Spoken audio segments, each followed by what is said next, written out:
біз бірінші сабағымызды бастамас бұрын бәріңді ортаға шақырамын. Біздің қазақтың ұлттық құндылықтарының бірі киіз үй. Жақсы, бізге ортаға Нұрдос тұрады. Келе ғой Нұрдос. Киіз үйдің қандай бөлімдері бар? Ең бірінші шаңырақ. Одан кейін уық. Кәне. Уық болып бізге баян кел. Кел. Мына жақтан. Кел. Жансая келеді. Ана бір келеді және өздері. Кәне уықты құраймыз төртеуміз. Жақсы. Қалғанымыз несін құраймыз енді? Керегесін құраймыз. Кәне қатар тұрып. Бәрін бір-бірімізді қатар тұрып. Ал балалар, осы айдағы біздің құндылық айымыз қалай аталатын еді? Қаттырақ. Жақсы. Дәлел сөзіміз қандай? Өнерлі бала өрге жүзер. Кәне қормен. Өнерлі бала өрге жүзер. Жарайсыңдар. Жақсы, тамаша. Енді болды, жақсы бері қараңдар. Енді мына жерге келіп, барлықтарына мен қазір төл құжатты бекітемін. Өздері келіп, төл құжат аласыңдар. Алыңдар. Бір құжаттан таңдап алыңдар. Ала ғой.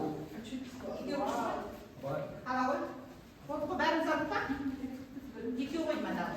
Ал, кәне, енді бәріміз осы төл құжаттың артындағы топ санын қараңдар. Бірінші топ мұнда, екінші топ мына жаққа отыра қаламыз. Тез, кәне, тез отыра қаламыз. Бірінші топ мұнда, екінші топ мұнда отыра қаламыз.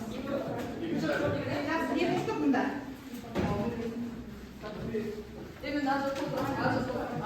Топ құжаттың артындағы нөміріне сәйкес. Бірінші топ бұл жерде. Екінші топ мұнда. Болдық па? Алла, тезірек отыра қаламыз. Қандай? Баян жиып отыра ғой. Тамаша. Осылар біз өткен сағатта қандай тақырыппен таныс болдық? Хромосомалық аурулар. Олай болса біз үй тапсырмасын кішкене шоқыл жасап жүрейік. Мынандай воркхол бағдарламасы арқылы қазір осы үй тапсырмасын еске түсіріп жүрейік.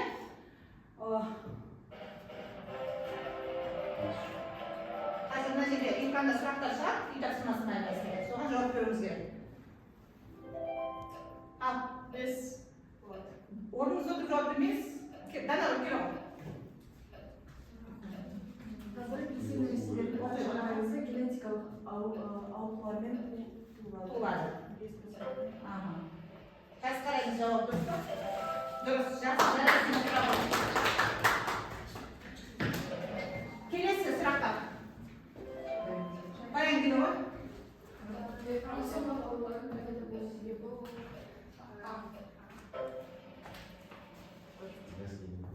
Тамаша, жарайсың отыра ғой. Келесі сұраққа кім келеді? Мәди келші, Мәди. Келе ғой. Мәди келе ғой, келесі сұраққа. Не дейді? Қандай дейді? Анеуплазия деген не дейді? Тамаша, жарайсың. Келесі сұраққа мына жақтан Зинар келе ғой. Бонус.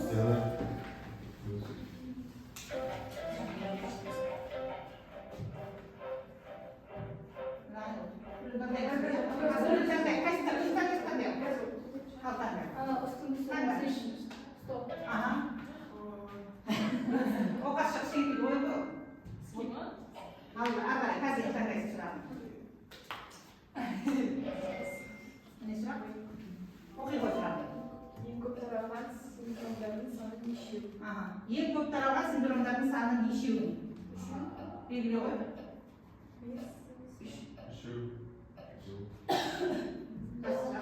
Көрейік. Тамаша. Келесі. Тез жүріп тұрсам, нұрасы кел. Кел. Тез. Ата синдромы кезінде қай хромосома өзгеріске ұшырайды дейді. Тамаша. Өткен сағатты кереметіне келген екенсіздер, иә? Келесі кім шыққан жақтан? Және келе ғой. Шаштары қысқа, мойны жуан болып келетін синдром дейді. Шаштары қысқа, Өзі айтады қандай синдром? Шерешевский термер деген синдром, не? Жақсы, тамаша. Келесі мәлімге кел. Тез. Керегіңіз ке? Ал жарайды, жақсы. Тез.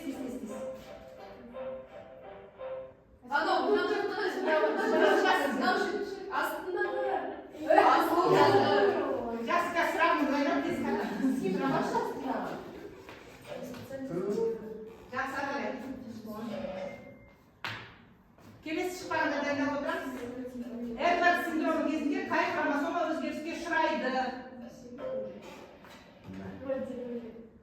Тамаша. Ары қарай нотос керек.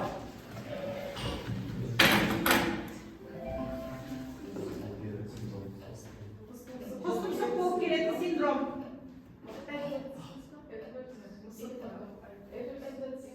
Өзі белгілесін. Хаде. Я? Қалай ғой, қандай? Эдвард синдромы. Келесі сұраққа Гүлсім керек.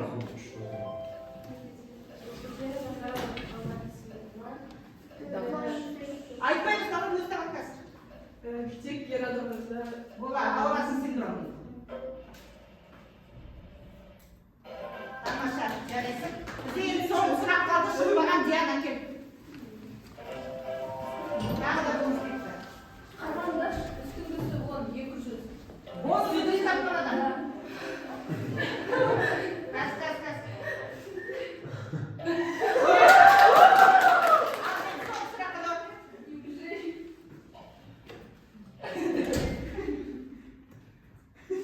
Не дейді? Даун синдромын кім ашты дейді?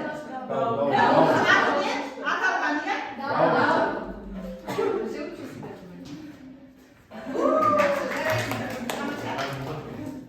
Ал балалар енді қазір мен сіздерге екі топқа бірдей пазл беремін. Оны сендердің тақтасы үстіне құрастырасыңдар. Сіздер сол құрастырып шыққан суретке байланысты бүгінгі сабақтың тақырыбын ашып қоямын. Жақсы ма? Ал, ашып қарады.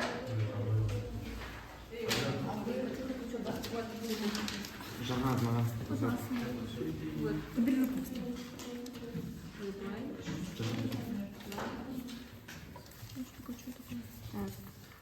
Вот давай.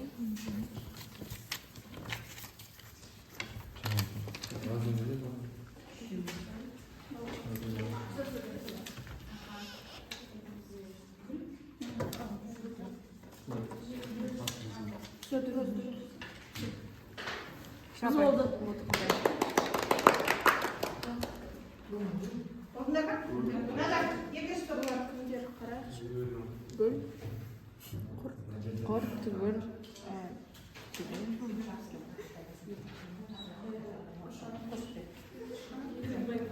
Болды. Екінші топта құрастырып бұл. Не шықты балалар? жануар. Тұқым қуалаушы. Ха? Тағы не шықты? Жарғанат шықты. Ал енді бұл суреттерді біздің бүгінгі тақырыбымызға қандай қатысы бар деп ойлайсыңдар? Қандай тақырыпты өтуіміз мүмкін бүгін біз? Тұқым қуалаушылықпен өзгергіштік тағы не? Эволюция арасындағы байланысты өтеміз, иә?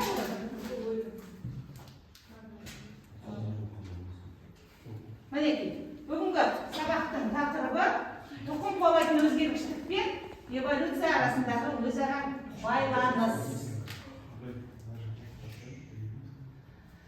Бүгінгі сабағымыздың мақсаты тұқым қуалайтын өзгергіштік пен эволюция арасындағы өзара байланысын түсіндіру болып табылады.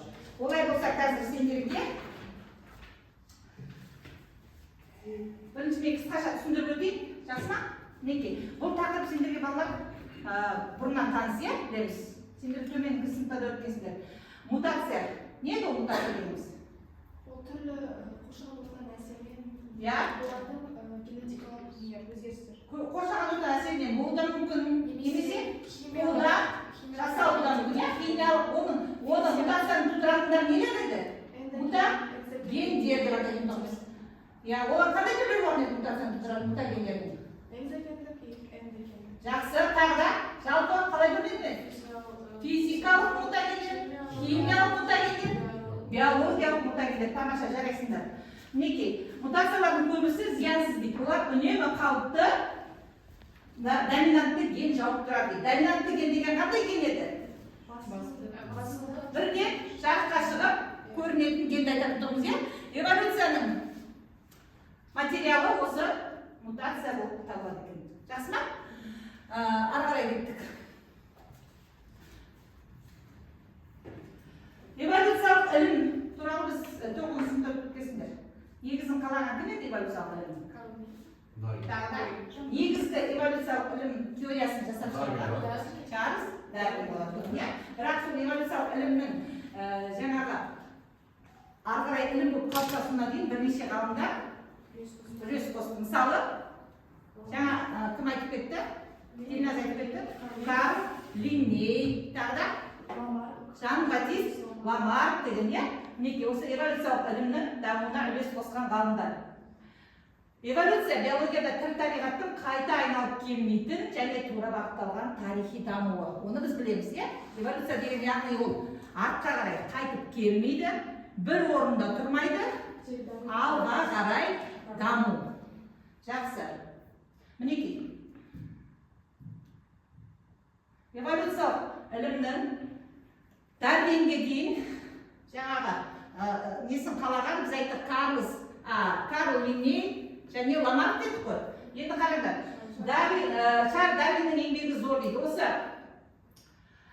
эволюция терминін алғаш рет швейцариялық философ Шарль Бонне деген ғалым өз еңбегінде пайдаланған дейді жалпы бір сөзбен айтатын болсақ эволюциялық процесс ол өте күрделі иә күрделі ары қарай эволюциялық ілімнің қалыптасуы бұны біз білеміз жаңа айттық басында мысалы эволюциялық ілімнің қалыптасуына біз жаңа айттық жақсы тұқымқуалаушылық өзгергішті иә осының барлығы да эволюциялық ілімнің қалыптасып дамуына әсер етті иә бірақ осы эволюция ілімінің қалыптасуына жаңағы ғалымдарды айттық қой біз ол ғалымдар несі жаңағы ілімі ең бірінші осы эволюциялық ілімді ашқан кім еді кім Ламарк бастады ол не істеді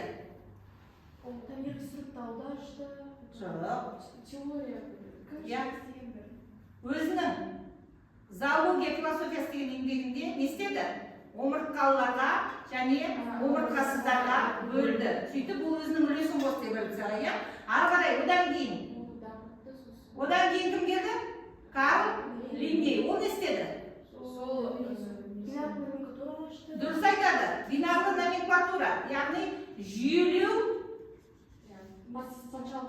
тірі ағзаларды жүйелеуді енгізді иә одан кейін барып Чарльз Дарвин эволюция ілімінің негізін қалады иә бұл ғалымдардың барлығында жоққа шығара алмаймыз еңбегін иә олардың барлығы да осы эволюция ілімінің қалыптасуына зор үлесін қосты жаңағы ғалымдар бір-бірінің жұмысын ары қарай толықтырып кетті иә жақсы енді осы эволюцияда биологиялық прогресс және биологиялық регресс деген түсінік бар солай ма прогресс деген не екен тек алға барып дамуы иә жаңағы әртүрлі жүйелі топтар дедік қой сол топтардағы даралардың санының артуы олардың өмір сүретін аймағының кеңеюі басқа да жүйелі топтарға ажырауы яғни бөлінуі иә ал және де тіршілік ортасына бейімделуі ал биологиялық регресс деген сөздің өзі регресс деген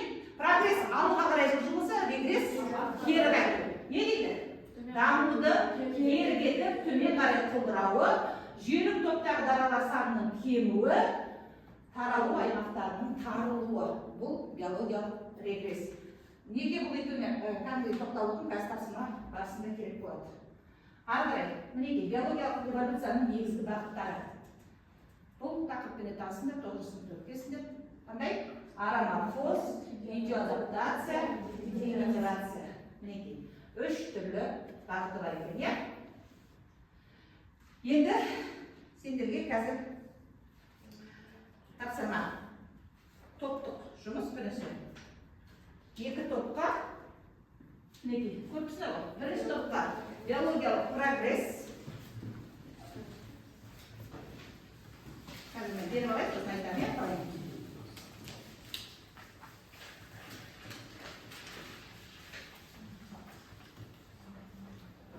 Мына жерде эволюциялық процесс сендерде.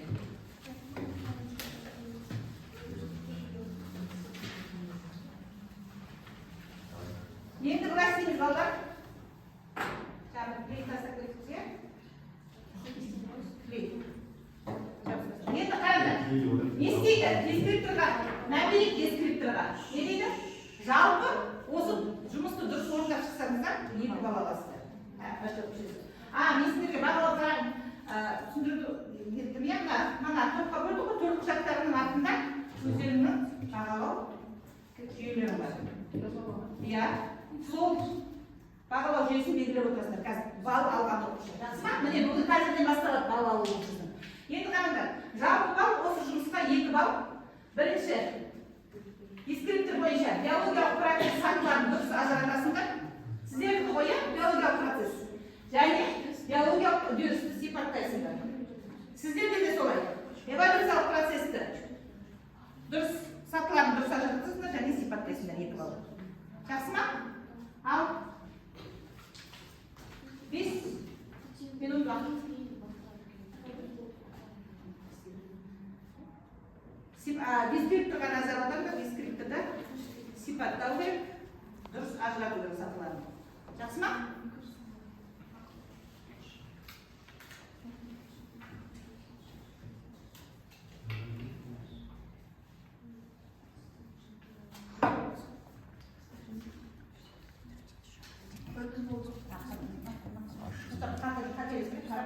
Тимофей, новый выключи. Тебе.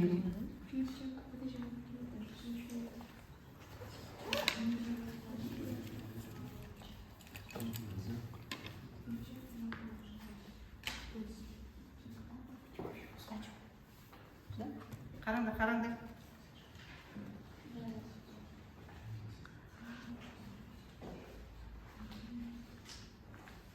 Жақсы, бірінші топқа қойдыңдар, иә? Ана қазір клейлер алып осындай.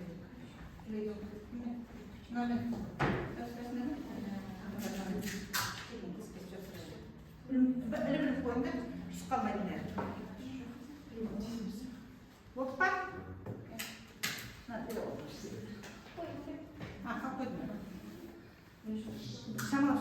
Болмашы?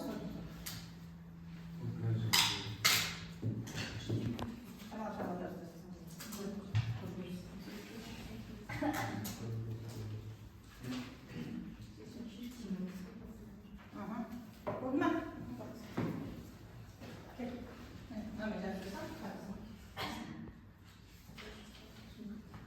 Болды па? Ал 2 топтан мына жақтан баян келе ғой. Енді ал баянмен нұрасы шыңдас бұл жерге. Мына жақтан Данагүлмен Жана. Қатар жүріңдер. Екеуің, төртеуің де қатар тұрыңдар. Ал қарайық балалар. Бірінші топ бізде бірінші топ. Қандай бізге тапсырма? Биологиялық прогресс. Берілген жаңа қағаз туындыларынан бірінші сатыларын ажыратып алуымыз керек. Одан кейін сипаттауымыз керек, иә? Ал жақсы қанекей. Вопрос грек тілінен аударғанда көтеру және оны кейде орогенез деп те атайды. Ол кезде организмдердің құрылысында күрделі өзгерістер байқалады. Яғни даралардың құрылымы деңгейі күрделеніп, тіршілік етуге бейімделген ортаға түседі. Жақсы. Тағы? Мына топтан айтамызда бар ма? Тағы? Келесі сатсын. Өзің айтамын. Қайсы болса? Айтау. Жоқ, орында тұр айтау. Адаптация ол организмнің ешқандай күрделі өзгеріс түспей, табиғи биологиялық процесті бір жерге бейімделу. Жақсы, тамаша. Жаңағы шешім. Дегенерация ол организмдердің тұрақты және қалыпты жағдайларға бейімделуінің нәтижесінде құрылысының қарапайымдалуы. Қарапайымдалуы. Жақсы. Ары қарай? Бізде эволюциялық прогресс Қаттырақ. Бізде эволюциялық прогресс бір түрге жататын популяциялар ішінде жүретін әрі сол популяциялардың гендік қорының өзгеруіне және жаңа түрлердің пайда болуына алып келетін эволюциялық процестердің жиынтығы ол Филипп Чек. Айтқан сол, иә? Талғаға. Микроэволюцияны Тимофей Платовты түрден де жоғары деңгейдегі туыс тұқымдас отряд классы және тағы басқалар. Жақсы. Сонда биологиялық прогресс екі сатысына ажыратып қойыпсыңдар, иә? Қандай сатысына ажыратып қойыпты олар? Иә? Микроэволюция және макроэволюция. Жақсы, микроэволюция терминін ашқан кім? Макроэволюцияны? Филипп Чек. Жақсы. Отыра қойыңдар. Екі топта жақсы. Орындарды тапсырманы өздеріне балдарыңды белгілеп қоюларына болады. Енді балалар, келесі тапсырма бізде жұптық жұмыс. Қараңдар. Тақтаға қарайық бәріміз. Бәріміз тақтаға қарайық. Жұптық жұмыс. Мына жерде сендерге әртүрлі ақсалардың сурет берген, иә? Осының ішіне қазір дәптерге мынандай сызасыңдар, кесте. Осы мынау жануардың суретін салмайсыздар, нөмірленген жануарлар көріне ма? Көріпсіңдер ғой. Тек қана нөмірін жазып шығамыз. Әр кестеге. Жақсы ма? 3 ароматозды дұрыс анықтасаң. Бір балық идеоадаптацияны дұрыс анықтаған балаға бір балық, дегенерацияны дұрыс анықтаған балаға бір балық. Жақсы ма? 3 минут уақыт берейін. Ал тезек. Дәптерге сызамызда құрып. Ағзаның нөмірін ғана жазамыз. Көрініп тұр ма бәрімізге? Көрініп тұр ғой, иә? Бұл жұптық жұмыс. Екі адам бірігіп істейсін. Жұппен. Нұрдос пен Нұрасыл, Диана мен Қазерге.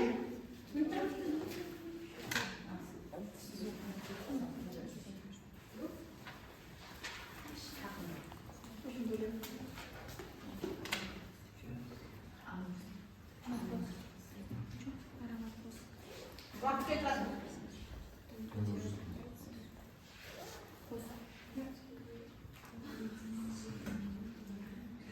Тек қана сызамызда ароматоз, идеоадаптация, дегенерация. Сызып, реттің нөмірін ғана жазамыз. Жазсайшы. Әне, сурет бойынша, қайсы деп ойлайсыңдар?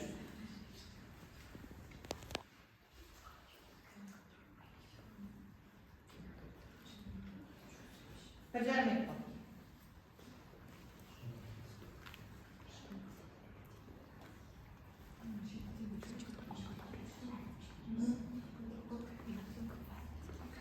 Жұптық жұмыс бұл. Топтық жұмыс емес, жұптық жұмыс. Екі адам бір-бірінен ақылдасады. Иә?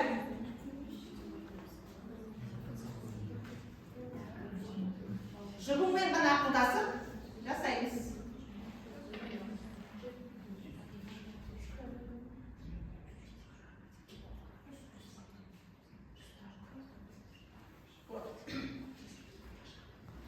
Ал 30 секунд уақыт қалды. Отыз па? Алар, оғаныз дайын тексеріледі.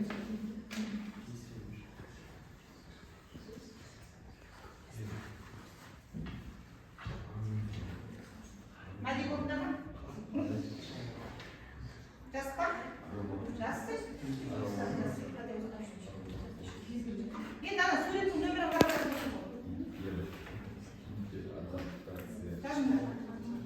уақыт. Нұрасыл мен Нұрдостың тобы жұбы жазды. Баян мен Елназың жұбы жазды. Диана мен Назеркенің жұбы жазды. Болды. Екінші топ жақсы жұмыс істеп отыр. Мына жақтар оқып па? Қане, оқып па? Қане,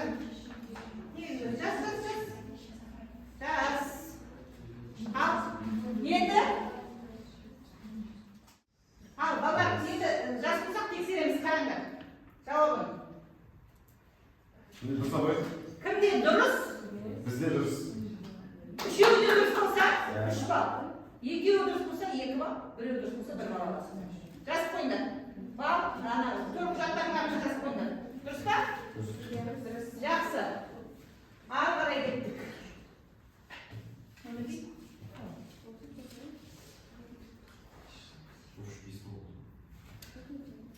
Ары қарай. Енді жазып қойдық қой балдарымыз, иә? Жақсы. Енді келесі тапсырма бізде жеке жұмыс. Ешкім ешкіммен ақылдаспайды. Мінекей. Сұрақты нөмірлеп тоғыз жазып кереміз. Нөмірлеп қана жазып болады. 1, 2, 3, 4, 5, 6 деп. Жақсы ма?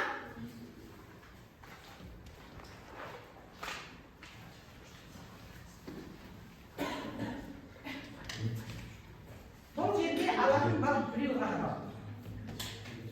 Дұрыс жауап берген оқушы 1 балл алады. Жақсы ма?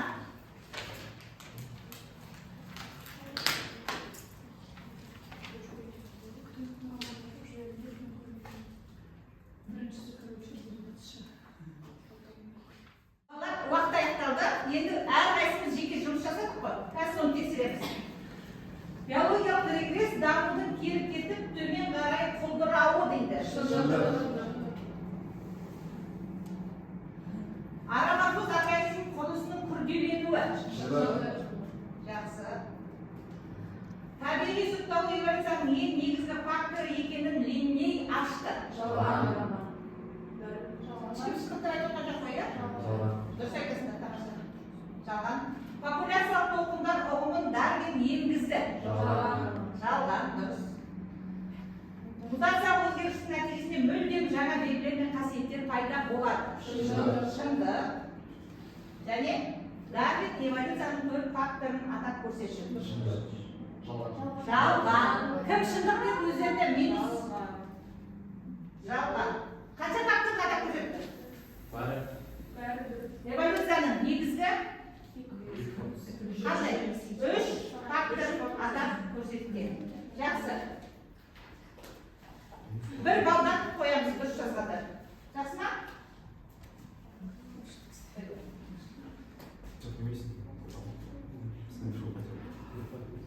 Ары қарай.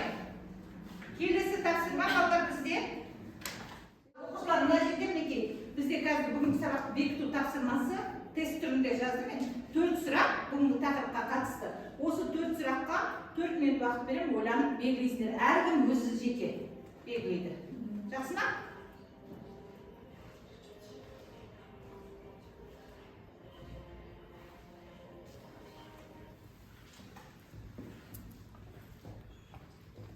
Асықпай ойланып. Әркім өзі.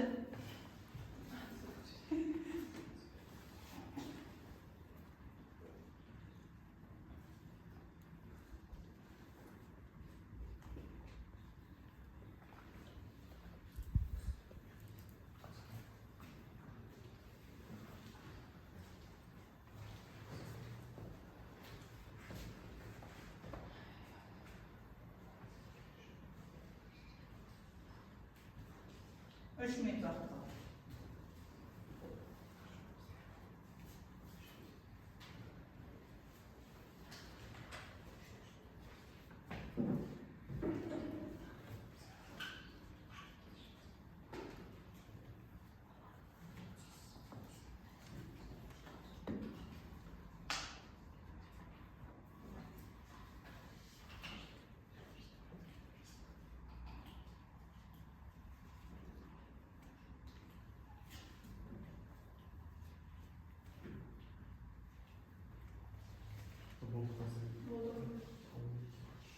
Kaç жасырақандарым жақта? Әлек минуттарға. Елің аспай ойланып келгенде.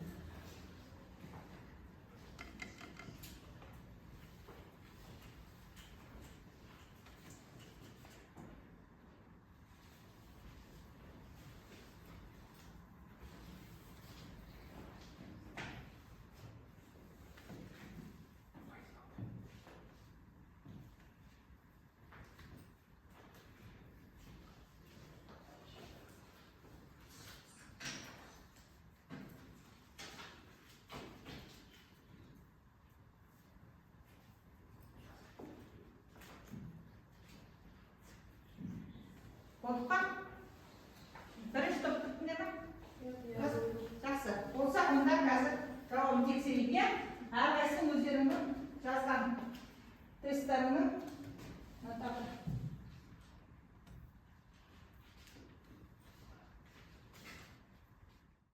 ал қазір дұрыс жауабын тексереміз.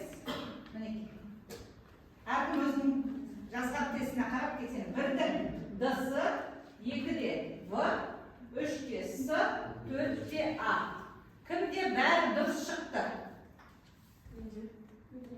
Гүлсім, Дилназ, Назерке, Диана. Дұрыс шықты ма? 4-еуің 4 балдан қойысыңдар өздеріңе. Кімде 3-еу? 3 балдан қойып. Қалғанымызда бәрі 3 балдан болып тұр, иә? Жақсы. Жарайсыңдар, тамаша. Ары қарай. Енді тақтадан не көріп тұрсыңдар? Қоржын. Бүгін сендер бүгінгі сабақта өздеріңмен алып кеткен білімдерді қоржынға саласыңдар қазір. Мына жерге келіп, сабақты жақсы түсінсеңдер, өте жақсы түсінсеңдер, жасыл асықтау саласында. Өте жақсы түсіндірімге. Жақсы түсінсеңдер, жақсы түсіндірімде, және де әлде іздену керек десе, соңғысына саласыңдар. Жақсы ма? Мінекей мына жерде қоржындар бар. Келіп, мынаның ішіне салуға болады.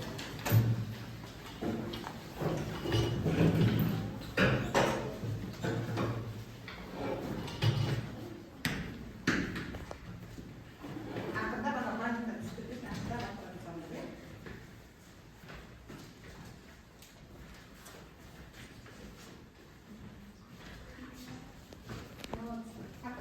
Өзім басқа түсіп қалды. Шетелге шалып түсіпті. Рас? Болып қалу? Салып қойыңдар? Қалу.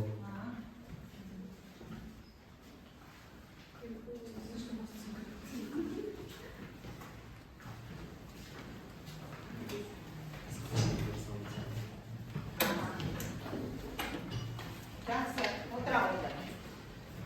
Сонымен біз бүгін сабақта тұқым қуалаушылық өзгергіштік пен эволюция арасындағы байланыс. Байланыс бар ма арасында? Байланыс бар.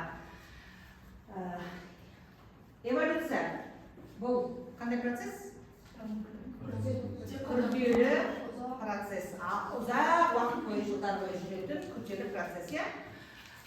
Эволюция дегенді бір сөзбен айтсақ, ол бір орында тұрмай, алдыға қарай, ілгері қарай жылжып отырып даму. Солай ма? Жақсы. Қандай биологиялық прогресс және регресс деген екі ұғым осы эволюцияның негізгі ұғымдар болып табылады, иә? Биологиялық прогресс және регресс.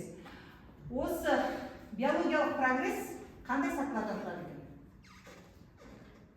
Жаңа сіздер тапсырма орындау барысында прогресс.